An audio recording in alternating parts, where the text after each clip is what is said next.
Hello everyone, welcome to our channel education की यारी।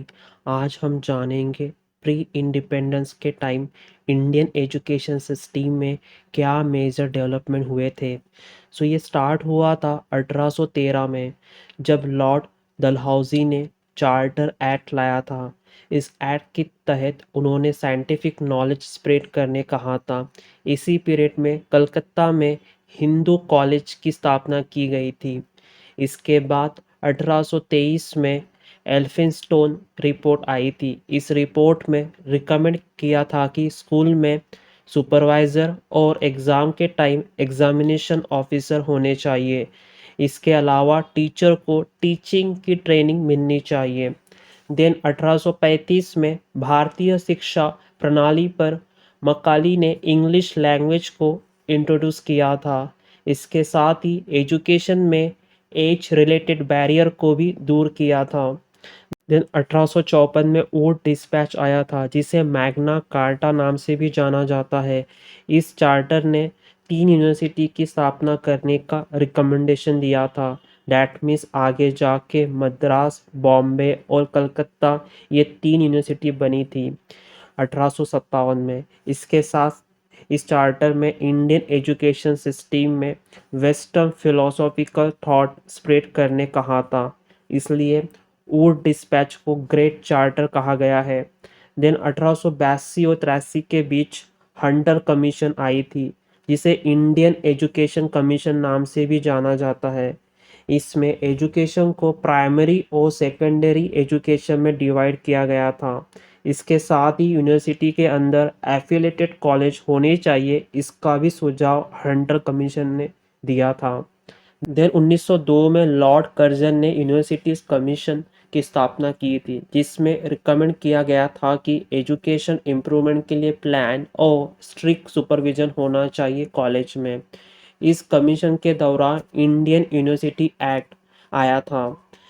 Then 1906 में नेशनल काउंसिल ऑफ एजुकेशन को स्वदेशी राष्ट्रवादी ने स्थापित किया था। इसमें सतीश चंद्र मुखर्जी और अन्य भारतीय शामिल थे। इनका सुझाव था कि मॉडर्न एजुकेशन के साथ साथ ट्रेडिशन और कल्चर के बारे में भी एजुकेशन दिया जाना चाहिए, प्लस वहाँ के स्थानिक भाषा में। इस काउंसिल के अंतर्गत नेशनल यूनिवर्सिटी ऑफ बंगाल की स्थापना की गई। देन 1913 में रेजोल्यूशन ऑन एजुकेशन पॉलिसी आई, जिसका सुझाव था कि यूनिवर्सिटी हर एक प्रांत यानी कि राज्य में होनी चाहिए। देन 1917 में माइकल सैडलर ने कलकत्ता यूनिवर्सिटी कमीशन की स्थापना की, इसलिए इसे सैडलर कमीशन नाम से भी जाना जाता है। इस कमीशन ने सुझाव दिया था कि महिला ने भी शिक्षा लेनी चाहिए और डिग्री कोर्स 3 साल के होने चाहिए। इनके ही time centre advisory board of education को 1920 में स्थापित किया गया, लेकिन कुछ कारणवश 1923 में इसे समाप्त किया गया था।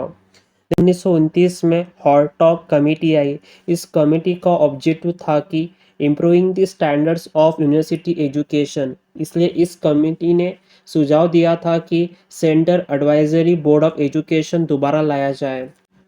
देन 1934 में सप्रू कमेटी आई थी, जिसका मानना था कि जो अनएम्प्लॉयमेंट दिख रहा है उसका रीज़न फॉल्टी एजुकेशन सिस्टम है, सिर्फ डिग्री प्रोवाइड की जा रही है। इसके लिए इस कमेटी ने सुझाव दिया था कि एजुकेशन सिस्टम में वोकेशनल एजुकेशन लाना चाहिए, प्लस डाइवर्सिफाइड कोर्सेज होने चाहिए। देन 1937 में एबेट वुड रिपोर्ट आई थी, जिसका सुझाव था कि इंडियन एजुकेशन सिस्टम में पॉलिटेक्निक और एग्रीकल्चर कोर्सेज होने चाहिए। देन 1937 और 38 के बीच जाकिर हुसैन कमेटी आई थी, जिसे Wardha scheme of education, basic education, नई तालीम और बुनियादी तालीम नाम से भी जाना जाता है। इस कमेटी का सुझाव था कि बॉयज़ और गर्ल्स को फ्री एजुकेशन मिले 7 साल तक, that means as 7 to 14 years तक। इसके अलावा मातृभाषा में एजुकेशन और टीचर और स्टूडेंट्स के लिए फ्री इन्वायरमेंट होना चाहिए। लास्ट 1944 में सार्जेंट रिपोर्ट आई थी, जिसे सर जॉन सार्जेंट ने तैयार किया था। इसे centre advisory board of education report नाम से भी जाना जाता है, क्योंकि इस रिपोर्ट के सुझाव अच्छे थे, प्लस इसे एक्सेप्ट भी किया गया था। इसके अलावा इसे post war education development report से भी जाना जाता है। इस रिपोर्ट में सुझाव दिया था कि टीचर को ट्रेनिंग, मातृभाषा में एजुकेशन, स्टूडेंट्स के लिए स्कॉलरशिप, एजुकेशन में टेक्निकल और डिग्री कोर्स लाने चाहिए। इस तरह के कई अच्छे सुझाव दिए थे। आई होप आपको प्री इंडिपेंडेंस के टाइम का इंडियन एजुकेशन सिस्टम क्लियर है। इन नेक्स्ट वीडियो हम जानेंगे पोस्ट इंडिपेंडेंस के टाइम का इंडियन एजुकेशन सिस्टम में क्या डेवलपमेंट हुआ था। तब तक के लिए अपने एजुकेशन की यारी को लाइक, शेयर और सब्सक्राइब करना मत भूलना। Thank you for watching.